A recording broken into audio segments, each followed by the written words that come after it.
അവന്റെ അടയാളം അല്ലാഹു പറയുകയാണ്. അല്ലാഹു പറയുന്ന ഒരു യഥാർത്ഥ സത്യവിശ്വാസികളുടെ അടയാളം പറഞ്ഞു കൊടുക്കുകയാണ്. അവന്റെ മുമ്പിൽ അല്ലാഹ് എന്ന് പറയപ്പെട്ടാൽ വജിലത്ത് ഖുലൂബുഹും, അവന്റെ ഹൃദയങ്ങൾ കിടുകിടാ വിറയ്ക്കുകയാണ്, അവന്റെ കൈകാലുകൾ വിറയ്ക്കുകയാണ്, അവന്റെ കണ്ടനങ്ങൾ നിറഞ്ഞു വിഴുകയാണ്. ജീവിതത്തിൽ വന്നുപോയ പാവങ്ങൾ മുഴുവനും പടച്ച റബ്ബിന്റെ മുമ്പിൽ ഏറ്റു പറഞ്ഞുകൊണ്ട് തൗബ ചെയ്തുകൊണ്ട് അവൻ അല്ലാഹുവിലേക്ക് പശ്ചാത്തപിച്ചു മടങ്ങുകയാണ്. അവൻ അല്ലാഹുവിൽ പരമേൽപ്പിക്കുന്നവനാണെന്ന് പരിശുദ്ധമായ ഖുർആൻ അവിടെന്ന് പരിചയപ്പെടുത്തുമ്പോ എന്റെ പ്രിയപ്പെട്ടവരെ, ഖുർആനിന്റെ ഒരുപാട് സ്ഥലങ്ങളിൽ അല്ലാഹു അവിടെന്ന് പരമേൽപ്പിക്കുന്നതിനെ കുറിച്ച് പറയുകയാണ്. അല്ലാഹുവിലേക്ക് തന്റെ കാര്യങ്ങൾ തവക്കൽതു അലല്ലാഹ് എന്ന് പടച്ചറബിലേക്ക് അവിടെന്ന് തവക്കൽ ചെയ്യുന്നവരെ കുറിച്ച് അല്ലാഹു പറഞ്ഞു തരികയാ. എന്റെ പ്രിയപ്പെട്ടവരെ, ഞാനും നിങ്ങളും എപ്പോഴും പറയുമല്ലോ, തവക്കൽതു അലല്ലാഹ്, ഇൻഷാ അല്ലാഹ്, മാഷാ അല്ലാഹ്, ഇന്നാ ലില്ലാഹി വ ഇന്നാ ഇലൈഹി റാജിഊൻ എന്നൊക്കെ ചില വാചകങ്ങൾ നമ്മൾ പറയാറുണ്ടല്ലോ. ഇങ്ങനെ പറയുന്നത് എന്താണ്? എന്തിനാണിത് പറയുന്നത്? ഇത് പറയുന്നത് കൊണ്ടുള്ള പ്രയോജനം എന്താണ്? ഇത് പറയാതെ ഇരുന്നാലുള്ള നഷ്ടം എന്താണ്? നമ്മളിൽ പലർക്കും അത് അറിയുകയില്ല, പറയുന്നവനും അതറിയാറില്ല. എങ്കിൽ അല്ലാഹുവിന്റെ പരിശുദ്ധമായ ഖുർആനില് അല്ലാഹു തന്റെ അടിമകളോട് പറയുകയാ, നിങ്ങൾ തവക്കൽതു അലല്ലാഹ് എന്ന് പറയണേ എന്ന് അല്ലാഹുവിന്റെ വിശുദ്ധ ഖുർആൻ, അല്ലാഹുവിന്റെ പരിശുദ്ധമായ ഖുർആൻ പറയുന്നുണ്ട്. നിങ്ങൾ അല്ലാഹുവിലേക്ക് നിങ്ങളുടെ കാര്യങ്ങൾ നിങ്ങൾ പരമേൽപ്പിക്കണം. അതൊരു സത്യവിശ്വാസിയുടെ അടയാളമാണെന്ന് അല്ലാഹുവിന്റെ വിശുദ്ധ ഖുർആൻ. അല്ലാഹു നമുക്ക് ഈമാൻ നൽകുമാറാകട്ടെ. അല്ലാഹു നമുക്ക് ഈമാൻ നൽകുമാറാകട്ടെ. ഇൻഷാ അല്ലാഹ് എന്ന് പറയാറുണ്ട്. എന്താ ഇതിന്റെ അർത്ഥം? ഇത് എന്തിനാ പറയുന്നത്? ഇത് പറയുന്ന ഒരു മനുഷ്യന് കിട്ടുന്ന പ്രതിഫലം എന്താ? ഇത് പറയാതെ വരുമ്പോൾ ഉണ്ടാകുന്ന നഷ്ടം എന്താ? നമ്മളിൽ ആർക്കും അറിയില്ല. മാഷാ അല്ലാഹ് എന്ന് പറയാറുണ്ട്. എന്തിനാ ഇത് പറയുന്നത്? ഓരോ വാചകങ്ങൾ പറയാൻ ഇതൊക്കെ ഖുർആൻ പറഞ്ഞതാ. ഇൻഷാ അല്ലാഹ് എന്ന് പറയണമെന്ന് അള്ളയാ പറഞ്ഞേ. മാഷാ അല്ലാഹ് എന്ന് പറയണമെന്ന് അള്ളയാ പറഞ്ഞേ. തവക്കൽതു അലല്ലാഹ് എന്ന് പറയണമെന്ന് അള്ളയാ പറഞ്ഞേ. നമ്മളിൽ എത്ര പേരാ പറയാ? നമ്മൾ തവക്കൽതു അലല്ലാഹ് വീട്ടിൽ ഇങ്ങനെ എഴുതി വെച്ചിട്ടുണ്ട്. പല വീട്ടിലും ഓട്ടോയുടെ പേര് തവക്കൽതു അലല്ലാഹ്. അല്ലാഹു കാക്കുമാറാകട്ടെ. ആമീൻ പറയടോ. അല്ലാഹു ഈമാൻ നൽകുമാറാകട്ടെ. എന്തിനാ ഈ തവക്കൽതു അലല്ലാഹ് എന്ന് പറയുന്നത്? ഇത് പറഞ്ഞാൽ കിട്ടുന്ന പ്രതിഫലം എന്താ? എന്തിനാ അല്ലാഹ് ഇത് പറയാൻ പറഞ്ഞത്? ഇന്ന് തവക്കൽതു അലല്ലാഹയെ കുറിച്ച് പഠിക്കാം. അല്ലാഹു ഭാഗ്യം തരുമാറാകട്ടെ. അല്ലാഹു ഭാഗ്യം തരുമാറാകട്ടെ. നിങ്ങൾക്ക് മനസ്സിലായില്ലെങ്കിൽ ഈ ഉസ്താദന്മാർക്ക് മനസ്സിലാവും തവക്കൽതു അലല്ലാഹയുടെ മഹത്വം എന്താണ്. കാരണം നൂറുൽ ഇസ്ലാം എന്ന് പറയുന്ന ഒരു ട്രസ്റ്റ് തുടങ്ങുമ്പോൾ തങ്ങൾ ഈ പേരും പറഞ്ഞു തുടങ്ങി അൽഹംദുലില്ലാ മനോഹരമായി ബിൽഡിംഗായി, അൽഹംദുലില്ലാ 50 വിദ്യാർത്ഥികളായി, ബനാത്തായി, അൽഹംദുലില്ലാ വീടും സ്ഥലവും ഉള്ളതെല്ലാം കൂടെ ഇനി അടുത്ത കല്ലിട്ട് അടുത്ത ബിൽഡിംഗ് ഇട്ടാനുള്ള പരിപാടിയും തുടങ്ങി. തവക്കൽതു അലല്ലാഹ്. അല്ലാഹു വിജയിപ്പിക്കുമാറാകട്ടെ. അല്ലാഹു വിജയിപ്പിക്കുമാറാകട്ടെ. ആമീൻ പറയടോ. അപ്പൊ ഒരു തവക്കൽതു അലല്ലാഹ് പറഞ്ഞ നിനക്കറിയില്ല എന്താ പറഞ്ഞെന്ന്. അതൊരു പറച്ചിൽ ഓളത്തിനങ്ങ് പറഞ്ഞു. ഒരു നല്ല തവക്കൽതു അലല്ലാഹ് പറ. അല്ലാഹു നമുക്കത് പഠിക്കാൻ ഭാഗ്യം നൽകുമാറാകട്ടെ. എന്റെ പ്രിയപ്പെട്ട സഹോദരങ്ങൾ, അല്ലാഹു പറയുകയാണ്, അല്ലാഹു വിശുദ്ധമായ ഖുർആനിൽ അല്ലാഹു പറയുകയാണ്, വതവക്കൽ അലൽ ഹയ്യിൽ ലദീ ലാ യമൂത് വസബ്ബിഹ് ബിഹംദിഹി വകഫാ ബിഹി ബിദുനൂബി ഇബാദിഹി ഖബീറാ. അല്ലാഹുവിന്റെ വിശുദ്ധമായ ഖുർആൻ ഇവിടെന്ന് പറയുകയാണ്, ഒരിക്കലും മരിക്കാത്തവനായ പടച്ച റബ്ബിലേക്ക് നിങ്ങളുടെ കാര്യങ്ങളെ നിങ്ങൾ പരമേൽപ്പിക്കണേ. നിങ്ങൾ തവക്കൽതു അലല്ലാഹ് എന്ന് പറയണേ എന്ന് പരിശുദ്ധമായ ഖുർആൻ ഇവിടെന്ന് പറയുമ്പോ ഖുർആനിന്റെ ഒരുപാട് ഭാഗങ്ങളിൽ അല്ലാഹു സുബ്ഹാനഹു വ തആല തവക്കൽതു അലല്ലാഹ് എന്ന് പറയുന്നതിനെ കുറിച്ച് പറഞ്ഞു തരുന്നുണ്ട്. ഖുർആനിൽ അല്ലാഹു പറയുന്നുണ്ട്, നബിമാരോട് പറയാൻ കൽപ്പിച്ചിട്ടുണ്ട്. ഒരുപാട് പ്രവാചകന്മാര് തവക്കൽതു അലല്ലാഹ് പറഞ്ഞിട്ടുണ്ട്. എന്നിട്ട് പരിശുദ്ധമായ ഖുർആൻ അവിടുന്ന് നമ്മളോട് പറയാ. ഖുർആനിൽ അല്ലാഹു പറയുമ്പോ വിധങ്ങൾ അവിടുന്ന് പറഞ്ഞു തരുമ്പോ എന്റെ പ്രിയപ്പെട്ടവരെ തവക്കൽതു അലല്ലാഹ് അലല്ലാഹ് എന്ന് പറയുന്ന ഒരു മനുഷ്യന് അല്ലാഹു 8 പ്രതിഫലം കൊടുക്കുമെന്ന് നബി മുഹമ്മദ് മുസ്തഫ സല്ലല്ലാഹു അലൈഹി വസല്ലമ തങ്ങൾ പറയുകയാ. തവക്കൽതു അലല്ലാഹ് എന്നൊരു മനുഷ്യൻ പറഞ്ഞാൽ അവന് കിട്ടുന്ന പ്രതിഫലം 8 എണ്ണമാണ്. അല്ലാഹുവിന്റെ ഖുർആൻ പറയുകയാ, ഒരാൾ തവക്കൽതു അലല്ലാഹ് എന്ന് പറഞ്ഞാൽ അല്ലാഹു അവന് 8 പ്രതിഫലം കൊടുക്കുമെന്ന് ആദരവായ പ്രവാചകൻ നബി മുഹമ്മദ് മുസ്തഫ ആദരവായ പ്രവാചകൻ നബി മുഹമ്മദ് മുസ്തഫ സല്ലല്ലാഹു അലൈഹി വസല്ലമ തങ്ങൾ പറയുന്നു, ഈ തവക്കൽതു അലല്ലാഹ് എന്ന് എല്ലാവർക്കും പറയാൻ പറ്റൂല. അപ്പൊ നിങ്ങൾക്ക് തന്നെ പറയാൻ പറ്റിയോ? നിങ്ങളോട് ഞാൻ പറയാൻ പറഞ്ഞു, നിങ്ങളിൽ എല്ലാവർക്കും തവക്കൽതു അലല്ലാഹ് എന്ന് പറയാൻ പറ്റൂല. ഇപ്പൊ പറഞ്ഞാലും എപ്പോഴും പറയാൻ കഴിയില്ല. അത് പറയണമെങ്കിൽ അള്ളാഹു ഇഷ്ടപ്പെട്ടവർക്ക് മാത്രമേ അത് കഴിയൂ. അള്ളാഹു നമുക്ക് ഈമാൻ തരുമാറാകട്ടെ. ഒന്ന്, തവക്കൽതു അലല്ലാഹ് എന്ന് പറയുന്ന ഒരു മനുഷ്യൻ അള്ളാഹു കൊടുക്കുന്ന പ്രതിഫലം എന്താ? അള്ളാഹുവിന്റെ പരിശുദ്ധമായ ഖുർആൻ എന്ന് പറയുന്ന ഒന്നാമത്തെ പ്രതിഫലം എന്തെന്നറിയോ? ഫഇദാ അസംതും ഫതവക്കൽ അലല്ലാഹ് ഇന്നല്ലാഹ യുഹിബ്ബുൽ മുതവക്കിലീൻ. അല്ലാഹുവിന്റെ പരിശുദ്ധമായ ഖുർആൻ എന്ന് പറയുകയാ, തവക്കൽതു അലല്ലാഹ് എന്ന് പറയുന്ന ഒരു തവക്കൽതു അലല്ലാഹ് എന്ന് പറഞ്ഞാൽ അല്ലാഹു കൊടുക്കുന്ന ഒന്നാമത്തെ പ്രതിഫലം എന്തെന്നറിയോ? അങ്ങനെ പറയുന്നവനെ ഈ ലോകം മുഴുവനും അടക്കി ഭരിക്കുന്ന രാജാതിരാജനായ മലിക്കുൽ ജബ്ബാറായ പടച്ചറപ്പിന് വല്ലാത്ത ഇഷ്ടമാണ്. അല്ലാഹു പറയുകയാ, അല്ലാഹുവിന് അവനെ വല്ലാത്ത ഇഷ്ടമാണ്. അല്ലാഹു അവനോ വല്ലാതെ ഇഷ്ടപ്പെടുകയാണ്. അല്ലാഹു ഇഷ്ടപ്പെടുന്നവർക്ക് മാത്രമേ അത് പറയാൻ കഴിയൂ. അത് ഏത് കാര്യമാകട്ടെ, വീട് വെക്കുന്ന കാര്യമാകട്ടെ, കട തുടങ്ങുന്ന കാര്യമാകട്ടെ, പടച്ചവനെ യാത്ര പോകുന്ന കാര്യമാകട്ടെ, വാഹനമെടുക്കുന്ന കാര്യമാകട്ടെ, മക്കളെ സ്കൂളിൽ വിടുന്ന കാര്യമാകട്ടെ, എന്ത് പറഞ്ഞാലും തവക്കൽതു അലല്ലാഹ് എന്ന് പറയുന്ന ഒരു നല്ല സ്വഭാവം നിനക്കുണ്ടോ എങ്കിൽ അല്ലാഹു പറയുകയാ, ഇന്നല്ലാഹ യുഹിബ്ബുൽ മുതവക്കിലീൻ. അല്ലാഹുവിന് നിന്നെ വല്ലാത്ത ഇഷ്ടമാ. ഈ ലോകത്തിന്റെ അധിപനായ പടച്ചറപ്പ് ഇഷ്ടപ്പെടുന്ന ഒരു മനുഷ്യന് മാത്രമേ, അവന്റെ നാവ് കൊണ്ട് മാത്രമേ ഇത് പറയാൻ കഴിയൂ. അല്ലാഹ് ഇഷ്ടപ്പെട്ടു കഴിഞ്ഞാൽ, അല്ലാഹു ഒരു അടിമ ഇഷ്ടപ്പെട്ടു കഴിഞ്ഞാൽ അവൻ എത്ര വലിയ ഭാഗ്യവാനാ സഹോദര. ഈ ലോകത്തിന്റെ അധിപനായ പടച്ചറപ്പ് ഒരാളെ സ്നേഹിച്ചു കഴിഞ്ഞാൽ പിന്നെ നിനക്ക് പേടിക്കേണ്ട കാര്യമില്ലല്ലോ, നിനക്ക് കഷ്ടപ്പാടില്ലല്ലോ, നിനക്ക് ദുരിതങ്ങളില്ലല്ലോ. അല്ലാഹു ഇഷ്ടപ്പെട്ട് കഴിഞ്ഞാൽ ബാക്കിയൊക്കെ പടച്ചറപ്പ് നോക്കുമല്ലോ. അതുകൊണ്ട് എന്റെ പ്രിയപ്പെട്ടവരെ, തവക്കൽതു അലല്ലാഹ് എന്ന് പറയുന്ന ആ ഒരു നല്ല ഗുണം നമ്മൾ ഉണ്ടാക്കിയെടുക്കണം. അവനൊരു പ്രയാസമില്ല, അവനൊരു ബുദ്ധിമുട്ടില്ല, അവനൊരു ഭയവുമില്ല.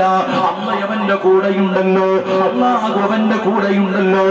മഹാനായ ഖലീലുല്ലാഹി ഇബ്രാഹിം നബി അലൈഹിസ്സലാം, പടച്ചവനെ ഇബ്രാഹിം നബിയെ അനുസ്മരിക്കുന്ന മാസമാണല്ലോ. ഇബ്രാഹിം നബിയുടെ ചരിത്രം അറിയുമല്ലോ. നമ്രൂദും തന്റെ അനുയായികളും പടച്ചവനെ വലിയ തീകുണ്ടാരമുണ്ടാക്കുകയാണ്. ഭയാനകമായ തീകുണ്ടാരമുണ്ടാക്കി ആകാശത്തിൽ ആ തീയുടെ മുകളിലൂടെ പറന്നു പോകുന്ന പറവകൾ പോലും അവിടെ നിന്ന് കരിഞ്ഞു വീഴുന്ന രീതിയിൽ ഭയാനകമായ തീകുണ്ടാരമുണ്ടാക്കിയിട്ട് മഹാനായ ഖലീലുല്ലാഹി ഇബ്രാഹിം നബി അലൈഹിസ്സലാം തീയുടെ അടുക്കലേക്ക് പോകാൻ കഴിയാത്തത് കാരണം അമ്പിൽ മിന്നും തയ്യാറാക്കി ഇബ്രാഹിം നബിയെ ഉയരമുള്ള സ്ഥലത്ത് കയറ്റി നിർത്തിയിരിക്കുകയാണ്. അവിടുന്ന് അമ്പെയ്തിട്ട് വിടാൻ തയ്യാറാകുമ്പോ അതാ വരുന്ന മുഖറബുൽ അംലാക്കും മലക്കു ജിബ്രീൽ അലൈഹിസ്സലാം കടന്നു വരികയാണ്. എന്നിട്ട് പറയുന്നു, ഇബ്രാഹിം നബിയെ അനുവാദം തരുമോ, അനുവാദം തരുമോ? ഈ കാണുന്ന തീകുണ്ടാരം ഞാൻ അണച്ചു കളയാ, അങ്ങനെ ഞാൻ രക്ഷപ്പെടുത്താ. ആ സമയത്ത് ഇബ്രാഹിം നബി അലൈഹിസ്സലാം പറഞ്ഞ മറുപടി എന്തെന്നറിയോ? ജിബ്രീലേ, എനിക്ക് നിന്റെ സഹായം വേണ്ട, എനിക്ക് നിന്റെ സഹായം വേണ്ട, എന്റെ റബ്ബുണ്ടല്ലോ, പടച്ച റബ്ബുണ്ടല്ലോ, ആ അല്ലാഹുവിനറിയാ എന്നെ സംരക്ഷിക്കാറ്. എന്റെ പ്രിയപ്പെട്ടവരെ, ചരിത്രം പഠിച്ചവരാറ് 40 മാസങ്ങളോളം ഈ കുണ്ടാരത്തിൽ ഉല്ലാസയാത്രയ്ക്ക് പോയ ഇബ്രാഹിം നബിയുടെ ചരിത്രം പഠിച്ചവര് അല്ലാഹുവിന്റെ പരിശുദ്ധമായ ഖുർആൻ പറയുകയാ, ഏതെങ്കിലും ഒരു മനുഷ്യന് എന്ത് കാര്യം വന്നാലും തവക്കൽതു അലല്ലാഹ് എന്ന് പറയുന്നുണ്ടോ, അവന് അല്ലാഹുവിന് വല്ലാത്ത ഇഷ്ടമാണെന്ന് അല്ലാഹുവിന്റെ പരിശുദ്ധ ഖുർആൻ, അല്ലാഹുവിന്റെ വിശുദ്ധമായ ഖുർആൻ അവിടുന്ന് പഠിപ്പിക്കുകയാ. എന്റെ പ്രിയപ്പെട്ടവരെ, വിശദീകരിക്കുന്നില്ല. രണ്ടാമത്തെ കാര്യം എന്തെന്നറിയോ, അല്ലാഹു പറയുകയാ, വമൻ യതവക്കൽ അലല്ലാഹി ഫഹുവ ഹസ്ബുഹു ഇന്നല്ലാഹ ബാലിഗു അംരി ഖദ് ജഅലല്ലാഹു ലികുല്ലി ശൈഇൻ ഖദറാ.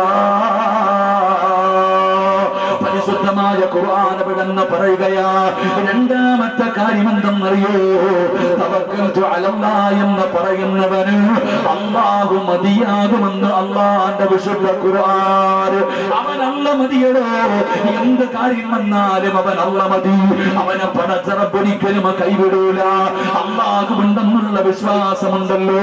അൽഹംദുലില്ലാഹ്, പടച്ചവനെ ഈ നാട്ടിൽ വന്ന് ഒരു സ്ഥാപനം അവിടുന്ന് തുടങ്ങുമ്പോ ഇവരും പറഞ്ഞത് തവക്കൽതു അലല്ലാഹ്, പറ കല്ലിടാമെന്ന തങ്ങളും പറഞ്ഞത് തവക്കൽതു അലല്ലാഹ്. അല്ലാഹുവുണ്ടല്ലോ, പടച്ചവനെ അവിടുന്ന് തവക്കൽതു അലല്ലാഹ് എന്ന് പറഞ്ഞ് തുടങ്ങുമ്പോ പടച്ചവനെ ഇപ്പോഴും അല്ലാഹുവേ ഇന്നലെ കല്ലിട്ടിരിക്കുകയാ. പുതിയ ബിൽഡിങ്ങിന് വേണ്ടി എവിടെ നിന്നാണ് പൈസ എന്നറിയില്ല, ഇനി മുന്നോട്ട് എങ്ങനെ കൊണ്ടുപോകുമെന്നറിയില്ല. എങ്ങനെയാണ് ഈ സ്ഥാപനം നടക്കുന്നത്? ഞാൻ ചോദിച്ചു, വരുമാനം വല്ലതുണ്ടോ? ഈ സ്ഥാപനത്തിന് വല്ല വരുമാനമുണ്ടോ? ഒന്നുമില്ല. എന്റെ പ്രിയപ്പെട്ട സഹോദരങ്ങളെ, അത് സമയത്ത് മാസാമാസം അള്ളാഹു എത്തിച്ചു കൊടുക്കും. തവക്കൽതു അലല്ലാഹ്. അള്ളാഹു നമുക്ക് ഈമാൻ നൽകുമാറാകട്ടെ. അള്ളാഹു ഈമാൻ നൽകുമാറാകട്ടെ. വേറെ വരുമാനമൊന്നുമില്ലല്ലോ സാർ. ഈ സ്വലാത്ത് അല്ലാഹു അലം, അതാണ് പടച്ചവൻ. ഇടോ അല്ല മതി. ഇബ്രാഹിം നബി അലൈഹിസ്സലാമിനെ തീക്കുണ്ടാരത്തിലേക്ക് എയ്ത് വിടുന്നതിന് വേണ്ടി അമ്പും വില്ലും തയ്യാറാക്കി നിർത്തിയിരിക്കുക.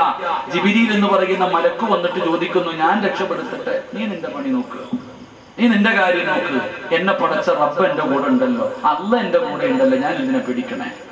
എന്റെ റബ്ബന്റെ കൂടെ ഉണ്ടല്ലോ, ആ അല്ലാഹുവിനറിയാം, എന്നെ പടച്ച റബ്ബിനറിയാം എന്നെ സംരക്ഷിക്കാൻ. എന്റെ പ്രിയപ്പെട്ടവരെ, നമ്രൂദിന്റെ തീക്കുണ്ടാരത്തിനകത്തേക്ക് കടന്നുപോയി. ഇബ്രാഹിം, ഒരു രോമം പോലും കഴിയാതെ ഇബ്രാഹിം നബി എഴുന്നേറ്റ് വന്ന ചരിത്രം പഠിച്ചവരാ നമ്മൾ. അള്ളാഹു നമുക്ക് ഈമാൻ നൽകി അനുഗ്രഹിക്കുമാറാകട്ടെ. ഇനി സമുദായത്തിന് നഷ്ടപ്പെട്ടു പോയതും ഇത് തന്നെയാണ്. ഈ ഉമ്മത്തിന് നഷ്ടപ്പെട്ടു പോയതും അല്ല മതിയാകുന്നില്ല നമുക്ക്. അല്ല ആരാണെന്ന് ആർക്കും അറിയില്ല. താടിയുള്ളവനും തഴമ്പുള്ളവനും അല്ല ആരാണെന്ന് അറിയുന്നില്ല. ഒരു മാതാവിന്റെയും പിതാവിന്റെയും കടമ മക്കൾക്ക് ആദ്യം പഠിപ്പിച്ചു കൊടുക്കേണ്ടത് അല്ല ആരാണെന്നാണ്. അല്ല ആരാണെന്ന് മക്കൾക്ക് പഠിപ്പിച്ചു കൊടുക്കണം. നബി സല്ലല്ലാഹു അലൈഹി വസല്ലം തങ്ങൾ ആരാണെന്ന് പഠിപ്പിച്ചു കൊടുക്കണം. ഇന്നത്തെ തലമുറയ്ക്ക് അല്ല ആരാണെന്ന് അറിയില്ല. ആ അല്ല ആരാണെന്ന് അറിയുമായിരുന്നെങ്കിൽ SLC പരീക്ഷയ്ക്ക് തോറ്റതിന്റെ പേരിൽ തൂങ്ങി മരിക്കാൻ നമ്മുടെ മക്കൾ തയ്യാറാകില്ലായിരുന്നു. ജീവിതത്തിൽ പ്രയാസങ്ങൾ വരുമ്പോ, പ്രതിസന്ധികൾ വരുമ്പോ, എന്തെങ്കിലുമൊക്കെ നമ്മുടെ ജീവിതത്തിൽ ദുഃഖവും ദുരിതവും നമ്മൾ കടന്നു വരുമ്പോ നമ്മൾ ആത്മഹത്യ ചെയ്യാൻ തയ്യാറാകില്ല. അല്ല ആരാണെന്ന് നമുക്ക് മനസ്സിലായിട്ടില്ല. നമ്മൾ അള്ളാഹുവിനെ കുറിച്ച് പഠിക്കണം. അല്ല ആരാണെന്ന് പഠിക്കണം. നമ്മൾ ജീവിക്കുന്ന ഈ കാലഘട്ടം, ഈ രാജ്യം, നമ്മൾ അള്ളാഹയെ കുറിച്ച് ഏറ്റവും കൂടുതൽ മനസ്സിലാക്കേണ്ടത് ഒരുപാട് പ്രതിസന്ധികളുടെ നടുവിലാണ് ഞാൻ നിങ്ങൾ ജീവിക്കുന്നത്. ഒരുപാട് പ്രതിസന്ധികളുടെ നടുവിലൂടെ ഈ രാജ്യത്തിന്റെ പോക്ക് എങ്ങോട്ടാണെന്ന് പോലും അറിയാൻ പറ്റാത്ത അവസ്ഥ നമ്മൾ വല്ലാതെ ഭയന്നുകൊണ്ടിരിക്കുകയാ. നിയമങ്ങൾ ഓരോന്നും എന്റെ പ്രിയപ്പെട്ടവരെ നമ്മുടെ മുകളിലേക്ക് കടന്നു വരുമ്പോ നമ്മൾ വല്ലാതെ ഭയത്തിലാ. ഏക സിവിൽ കോഡ് വരുന്നു, പൗരത്വ ബില്ല് വരുന്നു, തലാഖ് വന്നു, ഇങ്ങനെ ഒരുപാട് വിഷയങ്ങൾ നമ്മളെ വല്ലാതെ അസ്ഥിരപ്പെടുത്തിക്കൊണ്ടിരിക്കുമ്പോ എന്റെ പ്രിയപ്പെട്ട സഹോദരങ്ങളെ, ഈ പ്രതിസന്ധിയുടെ കാലഘട്ടത്തിൽ നമ്മൾ ജീവിക്കുമ്പോ നമുക്ക് അല്ല ആരാണെന്ന് മനസ്സിലാക്കാൻ കഴിയണം. അല്ല ആരാണെന്ന് മനസ്സിലാകുന്ന കാലത്തെ നിനക്ക് അള്ളാഹുവിന്റെ സഹായം നിന്നെ തേടി വരൂ. അള്ളാഹു നമുക്ക് ഈമാൻ നൽകി അനുഗ്രഹിക്കുമാറാകട്ടെ. എന്റെ പ്രിയപ്പെട്ടവരെ, പിന്നെ നമ്മൾ എന്താ വിചാരിച്ചിരിക്കുന്നത്? എല്ലാവരും അള്ളാഹുവിന്റെ പരിശുദ്ധമായ ഖുർആൻ, പലരും ചോദിക്കുന്നു, ഉസ്താദേ വല്ലാത്ത പ്രയാസം, എങ്ങോട്ടാ പോകുന്നത്? വല്ലാത്ത പ്രതിസന്ധി, നമ്മളൊക്കെ എന്ത് ചെയ്യും?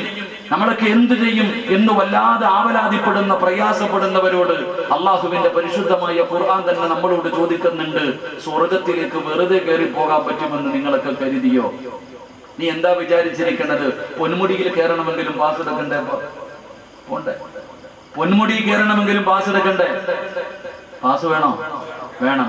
അവിടെ പോകണമെങ്കിൽ തന്നെ ഇത്രയും കാശ് കൊടുത്ത് പാസ് എടുത്തിട്ട് കയറി പോകണം. അപ്പൊ സ്വർഗത്തിൽ പോകണമെങ്കിൽ എന്താ ഓസിന് കയറി പോകാൻ പറ്റുന്ന ഊട്ടിയ സ്വർഗം? അല്ല പറയുകയാ, അല്ലട ചങ്ങാതി, സ്വർഗത്തിൽ പോകണമെങ്കിൽ കഷ്ടപ്പാടുണ്ട്. ഖുർആൻ പറയാ, നീ എന്താ വിചാരിച്ച ഓടിക്കേറി പോകാൻ പറ്റുന്ന സ്ഥലവാ സ്വർഗമൊന്നും? ഇല്ല. ഒരുപാട് ബുദ്ധിമുട്ടും ഒരുപാട് പ്രയാസവും ഒരുപാട് ദുരിതങ്ങളും നീ അനുഭവിക്കണം. എന്റെ പ്രിയപ്പെട്ടവരെ, ഇനി ഈ രാജ്യത്ത് നമുക്ക് നിലനിൽക്കണമെങ്കിൽ നമുക്ക് അള്ളാഹുവിന്റെ ദീൻ എന്താ, അള്ളയാരാണെന്ന് പഠിക്കണം, ദീൻ ഉണ്ടാകണം, ഈമാൻ ഉറയ്ക്കണം. അല്ലാതെ നമുക്കൊരിക്കലും രക്ഷയുണ്ടാകില്ല. അള്ളാഹു നമുക്ക് ഈമാൻ നൽകി അനുഗ്രഹിക്കുമാറാകട്ടെ. അള്ളാഹു തന്നെ ഖുർആനിൽ പറഞ്ഞിട്ടില്ലേ, വലനബുലുവന്നകും ബിശൈഇൻ മിനൽ ഖൗഫി വൽ ജൂഅ് വനഖസിൻ മിനൽ അംവാലി വൽ അൻഫുസി വസ്സമറാത്ത് വബശ്ശിരിസ് സ്വാബിരീൻ അല്ലദീന ഇദാ അസ്വാബത്തുഹും മുസീബ ഖാലൂ ഇന്നാ വ്യക്തമായ രീതിയിൽ അല്ല പറഞ്ഞു തന്നിട്ടില്ലേ? അല്ല വ്യക്തമായ രീതിയിൽ ഖുർആനിലൂടെ പറഞ്ഞു തന്നിട്ടില്ലേ? നിന്നെയൊക്കെ ഞാൻ പരീക്ഷിക്കും, നിന്റെയൊക്കെ ഈമാൻ ഞാൻ അളക്കും. വെറും ലാ ഇലാഹ ഇല്ലല്ലാഹയാണോ അതോ ഹൃദയത്തിൽ ലാ ഇലാഹ ഇല്ലല്ലാഹ് ഉണ്ടോ എന്ന് ഞാൻ ടെസ്റ്റ് ചെയ്യും നിങ്ങളെ. അള്ളാഹു പറയുക, നിങ്ങൾ ആരെയും ഞാൻ വിടൂല, നിന്നെ ഞാൻ ടെസ്റ്റ് ചെയ്യും, നിന്നെ അളക്കും. നിന്റെ ഈമാൻ ഉറച്ചതാണോ എന്ന് അളന്ന് കുറിച്ച് ടെസ്റ്റ് ചെയ്തിട്ട് വിജയിച്ചവന് മാത്രമേ ഞാൻ സ്വർഗം കൊടുക്കൂ എന്ന് അള്ളാഹുവിന്റെ വിശുദ്ധ ഖുർആൻ. അള്ളാഹു നമുക്ക് ഈമാൻ നൽകി അനുഗ്രഹിക്കുമാറാകട്ടെ. അതുകൊണ്ട് എന്റെ പ്രിയപ്പെട്ട സഹോദരങ്ങളെ, ഇതൊക്കെ ഉണ്ടാകുമല്ലോ. ഇതൊക്കെ എന്തിനാ നമ്മൾ ഭയപ്പെടുന്നത്? ഓലപ്പടക്കം കാണുമ്പോഴേ പേടിച്ച ഇനി അമിട്ടൊക്കെ പൊട്ടുമ്പോ എന്താ ചെയ്യാ? ഇപ്പൊ തുടങ്ങിയിട്ടല്ലേ ഉള്ളൂ. ഇതൊക്കെ ഇപ്പം എന്റെ പ്രിയപ്പെട്ട സഹോദരങ്ങളെ, ത്വലാഖ് വന്നു, ഹലാല് വന്നു, പൗരത്വ ബില്ല് വന്നു. ഇപ്പൊ അടുത്തത് ഇപ്പൊ ഏക സിവിൽ കോഡ് എന്ന് കേൾക്കുമ്പോഴേ നമ്മൾ കിടന്ന് ഇങ്ങനെ സക്കറാത്തിന്റെ വരി വലിക്കുക. എന്തിനാ ചങ്ങാതി? എന്തായാലും അള്ളാഹു നമുക്ക് ഈമാൻ നൽകി അനുഗ്രഹിക്കുമാറാകട്ടെ. എന്റെ പ്രിയപ്പെട്ട സഹോദരങ്ങളെ, ഞാൻ പറയുന്നത്, അള്ളാഹുവിലേക്ക് നമ്മുടെ കാര്യങ്ങളെ ഏൽപ്പിച്ചു കഴിഞ്ഞാൽ അല്ല മതി നമുക്ക്. നമ്മൾ എന്തിനാ പേടിക്കുന്നത്? നമ്മൾ ആരെയും കൊല്ലാൻ പോകേണ്ട കാര്യമില്ല, ആരെയും കല്ലെറിയാൻ പോകേണ്ട കാര്യമില്ല, ആരെയും കുറ്റം പറയാൻ പോകേണ്ട കാര്യമില്ല. നീ ദീനനുസരിച്ച് ജീവിക്ക്, അള്ളാഹുവിന്റെ ദീൻ അനുസരിച്ചുകൊണ്ട് നീ ജീവിക്കും. നിന്റെ കുടുംബത്തിൽ ദീൻ കൊണ്ടുപോവാ. അല്ല ആരാണെന്ന് നാട്ടുകാർക്കല്ല, നീ നിന്റെ ഭാര്യക്കും മക്കൾക്കും പഠിപ്പിച്ചു കൊടുക്ക്. ഏത് വാപ്പയ്ക്കും ഉമ്മയ്ക്ക് ഏത് മക്കൾക്കായി അള്ളാഹയെ കുറിച്ച് അറിയുക. എന്റെ പ്രിയപ്പെട്ടവരെ, നമ്മൾ എന്തിനായി ഭയപ്പെടുന്നത്? നമ്മൾ എന്തിനാ പേടിക്കുന്നത്? എന്റെ പ്രിയപ്പെട്ടവരോട് പറയുകയാ, നമ്മുടെ കൂടെ അള്ളാഹു ഉണ്ടല്ലോ. എന്തിനാ സഹോദര അല്ല ആരാണെന്ന് ചരിത്രമൊന്ന് പഠിച്ചു നോക്കണോ? ഇടയ്ക്കിടയ്ക്ക് ഖുർആൻ എടുത്തു വെച്ചൊന്ന് പാരായണം ചെയ്യൂ. പ്രവാചകന്മാരുടെ മുൻഗാമികളുടെ ചരിത്രമൊന്ന് വായിച്ചു നോക്കൂ. അല്ല ആരാണെന്നറിയോ?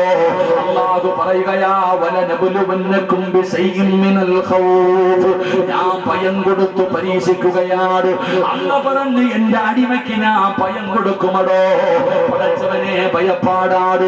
മുസ്ലിമാണെന്ന് പറയാൻ പേടിക്കുന്ന കാലം, തൊപ്പി ധരിക്കാൻ ഭയക്കുന്ന കാലം, പടച്ചവനെ പിടിച്ചു നിർത്തുന്ന കാലം, പടച്ചവനെ പരിശുദ്ധമായ ഖുർആനിൽ അല്ലാഹു പറഞ്ഞല്ലോ, നിന്നെ ഞാൻ ഭയപ്പെടുത്തുമെന്ന്. അത് ഇന്ന് തുടങ്ങിയതല്ല. ഈ ലോകത്ത് ഏറ്റവും കൂടുതൽ അല്ലാഹു ഭയപ്പെടുത്തിയതാരെയാ?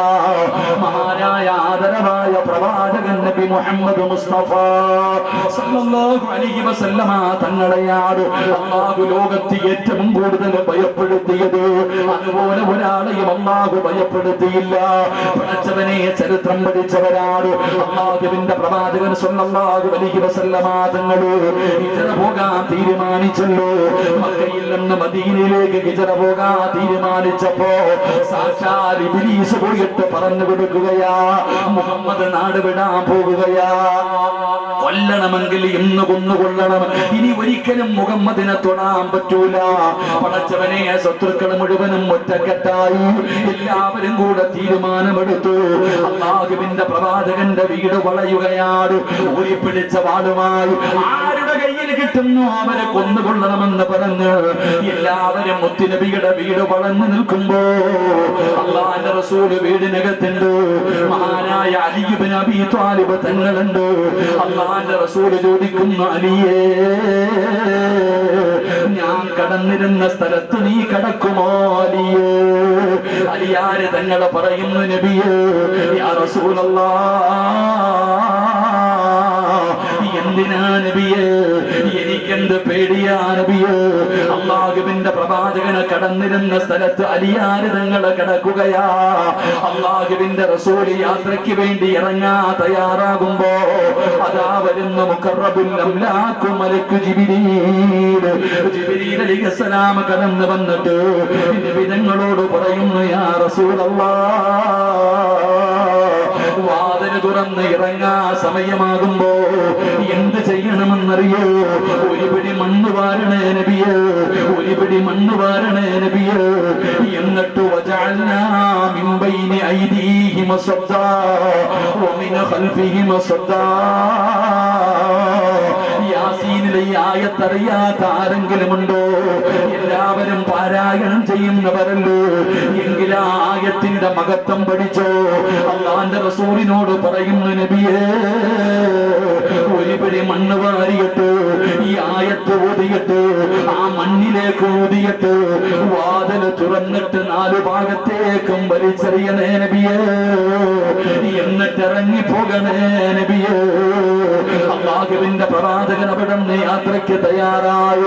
നബി തങ്ങളുടെ വാതിൽ തുറക്കുന്നതിന് മുമ്പ് ഒരു പിടി മണ്ണ് വാരി യാസീനിലെ ആയത്തോതി മണ്ണിലേക്ക് ഓതി വാതിൽ തുറന്നു, 4 ഭാഗത്തേക്കും വലിച്ചെറിഞ്ഞു.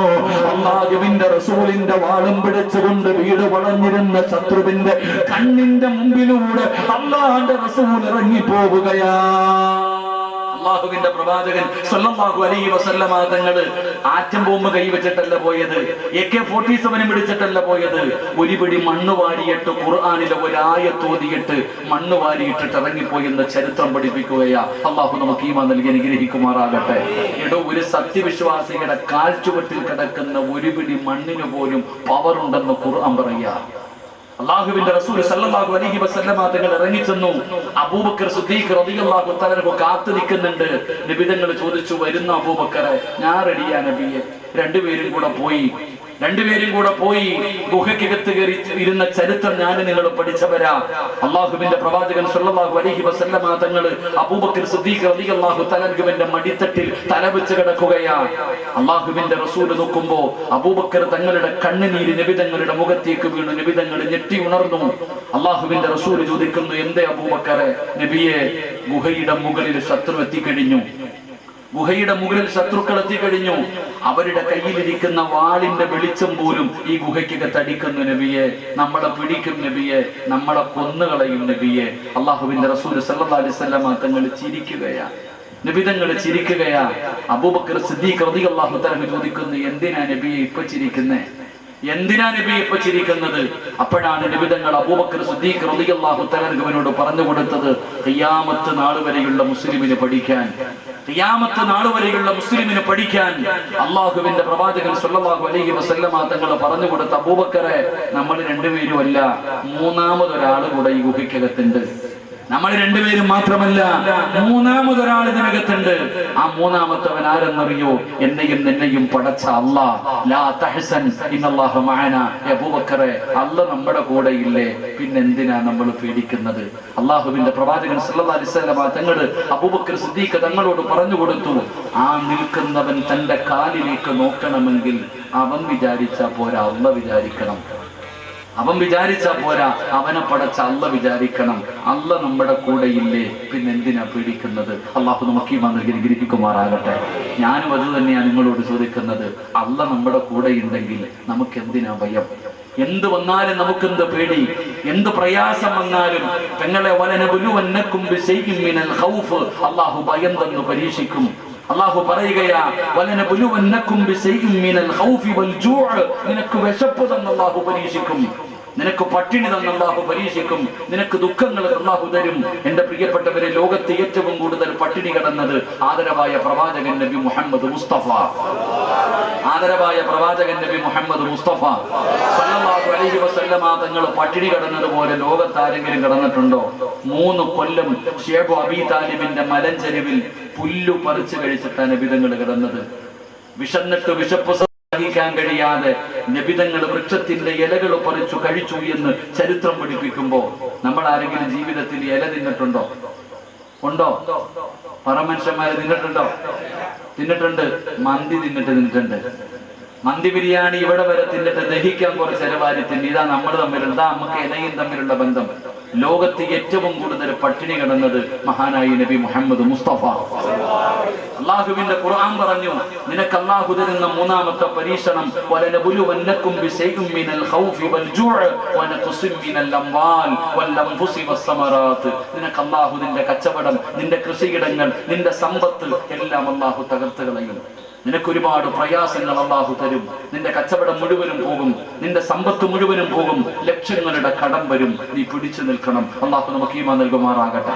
അല്ലാഹു ഈമാൻ നൽകുമാറാകട്ടെ. കച്ചവടമൊക്കെ പോയി എന്ത് പറയണം? ലക്ഷങ്ങളുടെ കച്ചവടം നഷ്ടത്തിലായി, ബിസിനസ് ഒക്കെ തകർന്നു പോയി, എന്ത് ചെയ്യണം? എന്റെ പ്രിയപ്പെട്ടവർ, ആത്മഹത്യ ചെയ്താൽ പോയത് വരൂല്ല. അല്ലാഹു നമ്മളെ കാത്തുരക്ഷിക്കുമാറാകട്ടെ. ക്ഷമിക്കൽ അൽഹംദുലില്ലാഹ് അൽഹംദുലില്ലാഹ് പറയണം. അല്ലാഹു ഭാഗ്യം തരുമാറാകട്ടെ. എന്ത് പറയണം? എന്ത് പറയണം? ലക്ഷങ്ങളുടെ നഷ്ടം വന്നാൽ എന്ത് പറയണം? SLC പരീക്ഷയുടെ റിസൾട്ട് വന്നു തോറ്റുപോയ എന്ത് പറയണം? എന്ത് പറയണം? പറയണം. എന്ത് പറയണം? ഉണ്ടായിരുന്ന ജോലി പോയി എന്ത് പറയണം? ക്യാൻസർ ആണെന്ന് ഡോക്ടർ വന്ന് പറഞ്ഞു എന്ത് പറയണം? നിങ്ങൾ എന്താ വെടി കൊണ്ടതുപോലെ ഇരിക്കണേ? അൽഹംദുലില്ലാഹ് പറയണം. അല്ലാഹു ഈമാൻ നൽകുമാറാകട്ടെ. അല്ലാഹു എന്ത് പരീക്ഷണം തന്നാലും അൽഹംദുലില്ലാഹ് പറയണം. അല്ലാഹു നമുക്ക് ഈമാൻ തരുമാറാകട്ടെ. എന്റെ പ്രിയപ്പെട്ടവരെ, നീ ഇപ്പൊ എന്ത് വന്നാലും, ഞങ്ങളിപ്പോ വരുമ്പോ അദ്ദേഹത്തിന്റെ കുടുംബത്തിൽ തന്നെ ഒരു സഹോദരൻ അല്ലാഹുവേ മൂത്രമൊഴിക്കുമ്പോ അദ്ദേഹം കരയുവാണോ? ഞാൻ നോക്കുന്നൊരു മനുഷ്യൻ വേദന സഹിക്കാൻ കഴിയാതെ കണ്ണിലൂടെ കണ്ണുനീർ. അല്ലാഹു ഈ ഹാഫിളീങ്ങളുടെ ബറക്കത്ത് കൊണ്ട് അല്ലാഹു ശുഭ കൊടുക്കുമാറാകട്ടെ. അല്ലാഹു പ്രയാസം മാറ്റി കൊടുക്കുമാറാകട്ടെ. എന്തെല്ലാം രോഗങ്ങൾ അല്ലാഹു നമുക്ക് രോഗങ്ങൾ തരും, പ്രയാസങ്ങൾ തരും. അൽഹംദുലില്ലാഹ്, അല്ലാഹ് നമ്മുടെ കൂടെ ഉണ്ടല്ലോ. അല്ലാഹ് നമ്മുടെ കൂടെ ഉണ്ടല്ലോ. പടച്ചവനൊരു വഴിയില്ലെങ്കിൽ അടുത്ത വഴി തുറന്നു തരും. എന്റെ പ്രിയപ്പെട്ടവരെ, ഈ ഇരിക്കണ എല്ലാവർക്കും എന്തെങ്കിലും പ്രയാസമുണ്ടാകും. പ്രയാസമില്ലാത്ത ആരുമില്ല. ദുഃഖം ഈ ചിരിക്കുന്നുണ്ടെങ്കിലും, നമ്മളൊക്കെ ഇങ്ങനെ നടക്കുന്നുണ്ടെങ്കിലും നമ്മുടെ ഉള്ളിൽ ഒരുപാട് ദുഃഖങ്ങളും പ്രയാസങ്ങളും ഉണ്ട്. അല്ലാഹു പരിഹരിച്ചു തരുമാറാകട്ടെ. ഇവിടുത്തെ സ്വലാത്തിലേക്ക് എവിടെ നിന്നൊക്കെയോ ആൾക്കാർ, ഇവിടെ ഉള്ളവരൊന്നുമല്ല, മാസങ്ങൾ നടക്കുന്ന സ്വലാത്തിന് എവിടെ നിന്നൊക്കെയോ അൽഹംദുലില്ലാഹ് അല്ലാഹു ഇജാബത്ത് അവിടുത്തെ ദുആയ്ക്ക് ആ മജ്ലിസിന് എന്തോ ഒരു പകർത്തം കൊടുത്തിട്ടുണ്ട്. ഈ ജനങ്ങൾ മുഴുവൻ ഓടി വരുന്നല്ലോ. അല്ലാഹു അത് നിലനിർത്തി കൊടുക്കുമാറാകട്ടെ. അല്ലാഹു ആ സദസ്സിന് അവിടുത്തെ മജ്ലിസിലെ ദുആയ്ക്ക് അല്ലാഹു ഇജാബത്ത് നൽകി അനുഗ്രഹിക്കുമാറാകട്ടെ. എന്റെ പ്രിയപ്പെട്ട സഹോദരങ്ങളെ, പ്രയാസങ്ങളും ദുഃഖങ്ങളും എല്ലാവർക്കും ഉണ്ട്. എനിക്കും ഉണ്ട്, നിങ്ങൾക്കുണ്ട്. നിങ്ങൾ എന്റെ അടുത്ത് വന്നിട്ട് പറയുന്നു ഉസ്താദേ ദുആ ചെയ്യാൻ, ഞാൻ ആരോടാ പറയണ്ടേ? നിങ്ങൾ എന്റെ അടുത്ത് വന്ന് ദുആ ചെയ്യാൻ പറയുമ്പോ ഞാൻ അതിനെക്കാളും പ്രയാസങ്ങളുമായി ചുമന്ന് നടക്കുന്നവനാ. എന്റെ പ്രിയപ്പെട്ട സഹോദരങ്ങളെ, എന്ത് പ്രയാസമുണ്ടായാലും, എത്ര വലിയ പ്രയാസമുണ്ടായാലും പിടിച്ചു നിൽക്കണം. അല്ലാഹു അതിനുള്ള ധൈര്യം നൽകുമാറാകട്ടെ, അതിനുള്ള ഈമാൻ നൽകുമാറാകട്ടെ. എന്ത് പ്രതിസന്ധി വന്നാലും നമ്മൾ തളരാൻ പാടില്ല. എത്ര വലിയ പ്രയാസം വന്നാലും നമ്മൾ പിടിച്ചു നിൽക്കണം. അതിനുള്ള ഒരൊറ്റ കാര്യം ഓർത്താൽ മതി, ഒറ്റ ഹദീസ് ഓർത്താൽ മതി.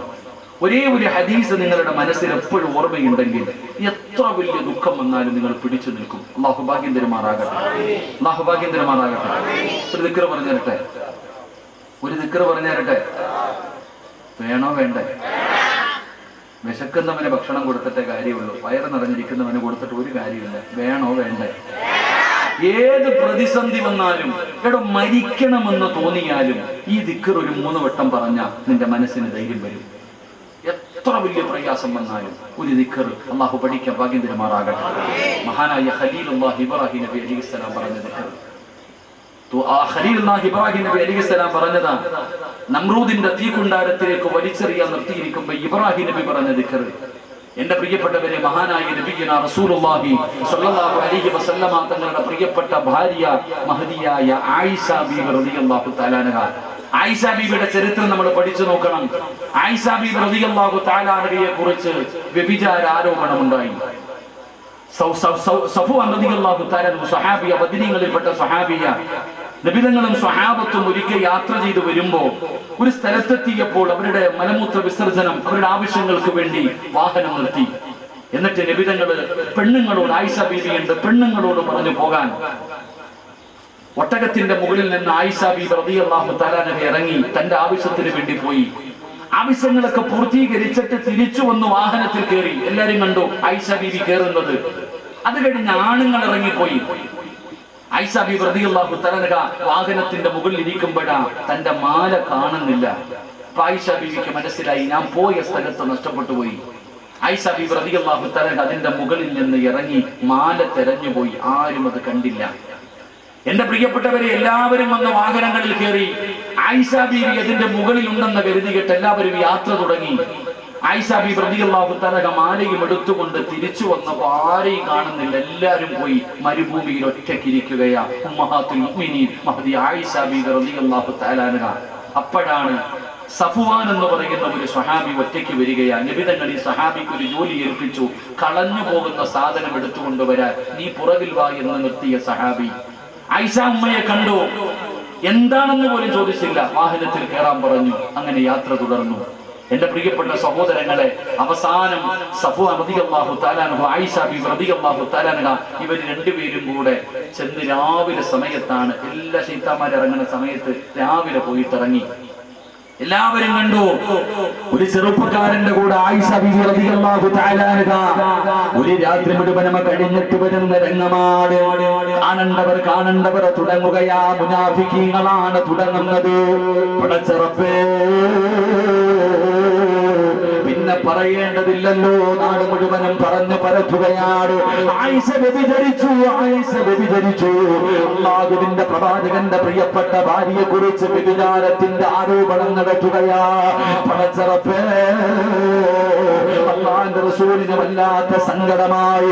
നബിതങ്ങൾ മിണ്ടുന്നില്ല, അല്ലാഹുവിന്റെ പ്രവാചകന് സംസാരിക്കുന്നില്ല.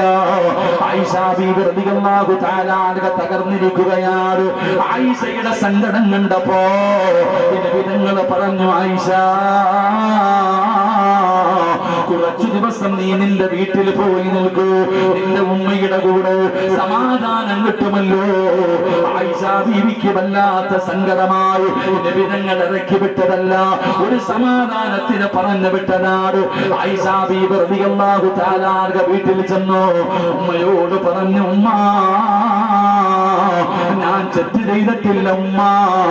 അല്ലാഹുവേ, ആയിഷ ബീവിയുടെ ഉമ്മ പറയുകയാ, തെളിവുകൾ മുഴുവനും നിനക്ക് എതിരാണ്.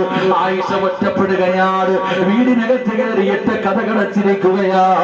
പടച്ചവനെ, ചെറുപ്പക്കാരിയായ ചെറിയ പ്രായമുള്ള ആയിഷ ബീബി റളിയല്ലാഹു തആല അൻഹ അവിടുന്ന് നരമ്പ് മുറിച്ചില്ല, തൂങ്ങി മരിച്ചില്ല, വിഷമെടുത്തടിച്ചില്ല. ഒരു നാട് മുഴുവനും തെറ്റുകാരിയാണെന്ന് പറയുമ്പോ സംശയത്തിന്റെ നിഴലില് മദീന എന്ന് പറയുന്ന നാട് മുഴുവനും പടച്ചവര് ആയിഷ ബീബി തെറ്റ് ചെയ്തോ ഇല്ലയോ അറിയില്ല. പലരും വിശ്വസിച്ചു. ആയിഷ ബീബി വീടിനകത്ത് റൂമിനകത്ത് ഒറ്റയ്ക്കിരുന്ന് കരയുകയാ. എല്ലാ ദിവസവും രാവിലെ ഇറങ്ങി നോക്കുകയാണ്. നബിതങ്ങൾ വരുന്നുണ്ട്.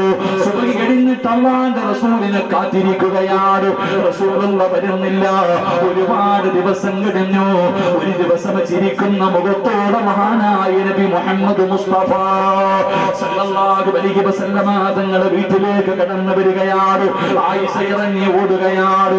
ഓടിച്ചെന്ന് നബിതങ്ങളെ കെട്ടിപ്പിടിച്ചിട്ട് അവിടുന്ന് ചോദിക്കുന്നു, യാ റസൂലല്ലാഹ്,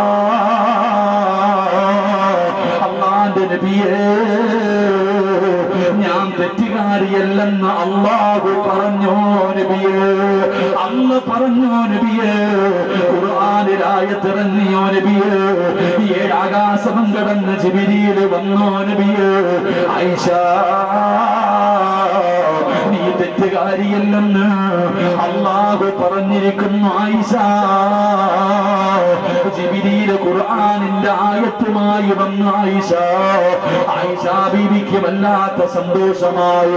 അല്ലാഹുവിന്റെ റസൂലിനോട് ആയിഷ പറയുന്നു, എനിക്ക് ഉറപ്പായിരുന്നു നബിയേ ജിബ്രീൽ വരുമെന്ന്, ഖുർആനിൽ ആയത്തിറങ്ങുമെന്ന് എനിക്ക് ഉറപ്പായിരുന്നു നബിയേ. അല്ലാഹുവിന്റെ റസൂൽ ചോദിക്കുന്നു, ആയിഷ ഇത്രയും ദിവസം നീ എങ്ങനെയാ പിടിച്ചു നിന്നത്? നിനക്ക് ധൈര്യം എങ്ങനെ കിട്ടി ആയിഷ? നിനക്ക് ധൈര്യം എങ്ങനെ കിട്ടി ആയിഷ? ആ സമയത്താണ് ആയിഷ ബീവി റളിയല്ലാഹു തആല അൻഹ പറഞ്ഞത്, യാ റസൂലല്ലാഹ് ഞാൻ പിടിച്ചു നിന്നത് ഒരു ദിക്റിലാണ് നബിയേ. ആയിഷ ബീവി പറഞ്ഞ ദിക്ർ എന്തെന്നറിയോ?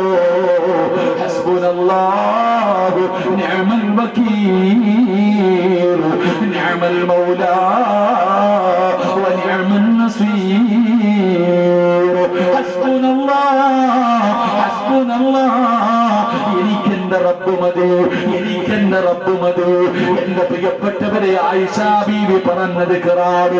നബി തങ്ങൾ പറഞ്ഞല്ലോ, ഏതെങ്കിലും ഒരു മനുഷ്യന് ഈ ദിക്ർ പറഞ്ഞാ അവന്റെ മനസ്സിന് സമാധാനമാ, അവന്റെ മനസ്സിന് സമാധാനമാ. വല്ലാത്ത ഒരു ധൈര്യമാണോ, വല്ലാത്ത ഒരു ധൈര്യമാണോ. അതുകൊണ്ട് സദസ്സിലിരിക്കുന്നവരോട് പറയുകയാണ്, ജീവിതത്തിൽ എന്ത് പ്രയാസം വന്നാലും പിടിച്ചു നിൽക്കാൻ കഴിയാത്ത സങ്കടം വരുമ്പോ, വല്ലാത്ത ദുഃഖം വരുമ്പോ പറയണം ഹസ്ബുനല്ലാഹ് ഹസ്ബുനല്ലാഹ്. എന്റെ പ്രിയപ്പെട്ടവരോട് ഓർമ്മപ്പെടുത്തുകയാ, അല്ലാഹുവിന്റെ റസൂൽ പറഞ്ഞല്ലോ, ഹസ്ബുനല്ലാഹു നിഅമൽ വകീൽ നിഅമൽ മൗലാ വനിഅമൻ നസീർ. ഈ ദിക്ർ പറയുമ്പോൾ മനസ്സിനൊരു സമാധാനമാണ്. അതുകൊണ്ട് എന്റെ പ്രിയപ്പെട്ടവരോട് പറയുകയാണ്, അല്ലാഹുവിന്റെ വിശുദ്ധമായ ഖുർആൻ വിടന്ന് പറയുകയാ, തവക്കൽതു അലല്ലാഹ് എന്ന് ഏതെങ്കിലും ഒരു മനുഷ്യൻ പറഞ്ഞു കഴിഞ്ഞാ അല്ലാഹു അവനത് മതിയാകുമെന്ന് അല്ലാഹുവിന്റെ വിശുദ്ധ ഖുർആൻ.